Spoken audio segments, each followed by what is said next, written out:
මිනිස්සුන්ට සැකය ඇති වෙන්නේ කවුරු මතද?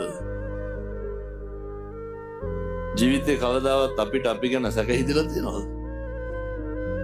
සැක කරන තරමක් කරන්නේ කවුද? අනුන් නෙමෙයිද? අපි සැක කරන්නේ අනුන්ව. කවුද මේ පිච්චෙන්නේ, කැලැත්තෙන්නේ, ඇවිස්සෙන්නේ, කලබල වෙන්නේ? අනේකගේ කැතකම ගැන හිත